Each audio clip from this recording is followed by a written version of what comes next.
My Poopy Monday. You want to tell them about my Poopy Monday? Oh, your Poopy Monday today. Oh, I didn't hear about this until I came home from work. Yeah, Erica had a Poopy Monday. Poopy Monday. Literally. Go tell it. Put Olivia down at 12 The short version. There is no short version. Oh. Shut up. I hate you. You can put this on a different video. So I put Olivia down. Okay. Poopy Monday video story. Take one. On a different day. So, got it. All right, this is... You see that behind my ear? Do you see that behind my ear? What is that, Devin? What is that? As we told you in our 10-week update video, this is Erica's story of her Poopy Monday today. Go. I put Olivia down at 12 o'clock. She goes down at 12 o'clock. She did it before she went to daycare. She did it while she was at daycare. Nothing was really supposed to change about this. And so I heard her playing, yada, yada, yada. About 45 minutes later, I heard a thud. Now, my niece and nephew taught Olivia how to climb out of her crib when we were up there in December.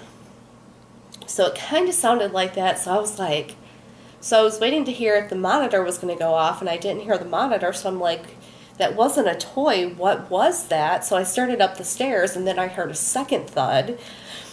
And then I heard, ow.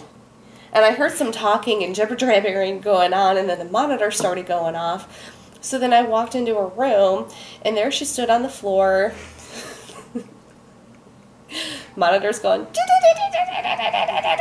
crazy, and I'm like, and I walk in, there's poop on Olivia's hands, backs and fronts, there's some on her cheeks. She missed her hair, some on her shirt. So I walk in, and as I proceed to walk into her bedroom, there's poop and balls all over the floor. It's smeared on our sheets. I turn the monitor off. We have a monkey that hangs on our wall. That's on the floor. That's got poop. What did you do when you walked in? Did you stop and just look and then? I stopped because you could smell it. You could just smell it. What was the first thought that ran through your mind? Like, oh my god, I gotta clean this up. It was, oh my god, I gotta clean up another. Or was it, oh my god, I wish Devin was here so I could make him clean it up? You've never had to clean up one of those. That went through your head. That did, but actually no. What it went through my mind was, really? Really? You know, and I'm turning the monitor off. I pick up this monkey that hangs on her wall. Maybe he'll get a shot of it for the video. That was covered in poop. Her baby's heads were covered in poop. Her baby's pacifier was covered in poop. And then all of a sudden I look up and it's on the bed rail of where she obviously climbed out of her bed and whatever. And then I look up on the wall and there's a stain about that big of where it was smeared all on her wall. Colored. Mommy colored.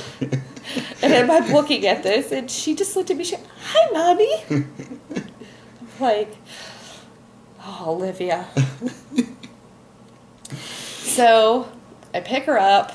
You know, and you do the, like, you turn her back ways so you're holding her up and you're walking around, and she's like going, what the heck? Mommy never carries me like this. Blah, blah, blah. Like, what? She's all confused.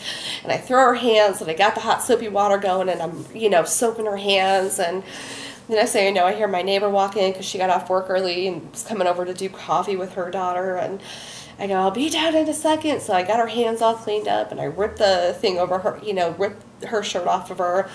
You know, check her hair, make sure it's not embedded in her hair, and I need to give her a bath to get the crap out of her hair.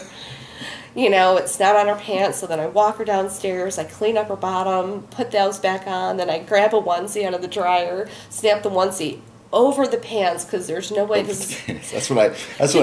There's no way this is happening to me twice in one day. That's how I was told about the story, was because whenever I came home from work, she was over at a neighbor's house, and I go over there, and I see Olivia running around with this onesie snapped over her pants, and I'm like, why is that over her pants? And then that's when they told me the story. So whatever. So needless to say, then I took her back upstairs. I put her in my bed because she's always asking to take a nap in there anyways. And then of course, as I'm trying to clean up her room, and I'm, you know, I got this bag of wipes and I got a grocery bag, and I'm picking up these poop balls, you know, for lack of a better word. And the whole time she's there, she supervised me going, ew, Mommy, ew, mommy, ew. And I'm like, really, kid? No, yeah, ew. Why couldn't you just leave it in your diaper? That's what I'm just curious about. Why couldn't you leave it in your diaper if it's that disgusting? Why did she have to embed it in her hands and her fingernails? It was so gross. And then say ew after the fact. And then say ew after the fact as I have to clean it up. Because there's no way a 2-year-old's going to clean up that poop, right? And she's pointing at it like, Mom, you forgot a piece. There's one here behind the door. Mom. So then I get her in bed.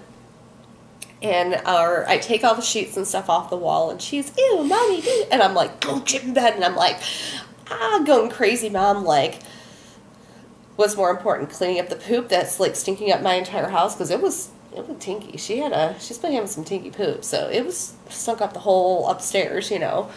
So I had an idea. So I pulled up all the sheets and stuff, and I come downstairs, and and obviously they're folded inside out, and I have them on my kitchen floor, and I grab the baby gate that we don't use anymore for the stairs. Ding. So then I put her on my bed, I lay her down, I line it with pillows, and then I put up the baby gate, and I go, you can't get out anymore.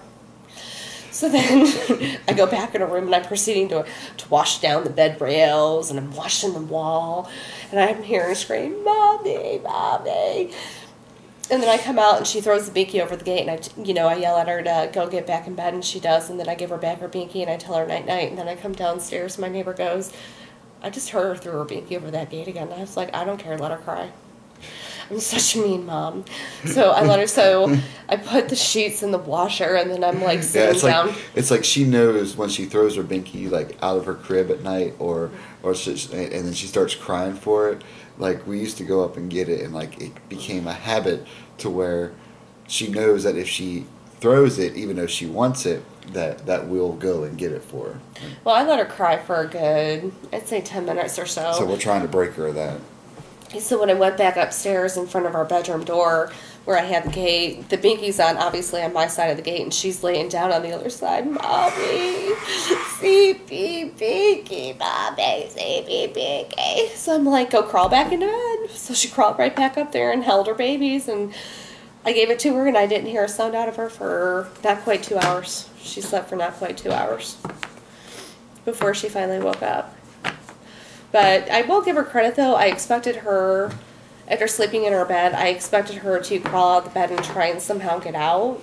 But she didn't. When she woke up, she sat up in bed, and she just called me to let me know that she was awake to come upstairs and get her. So, I mean, maybe that's a good sign that we don't have to worry about her breaking out of bed once we transition her to her big girl bed. Yeah. Just random.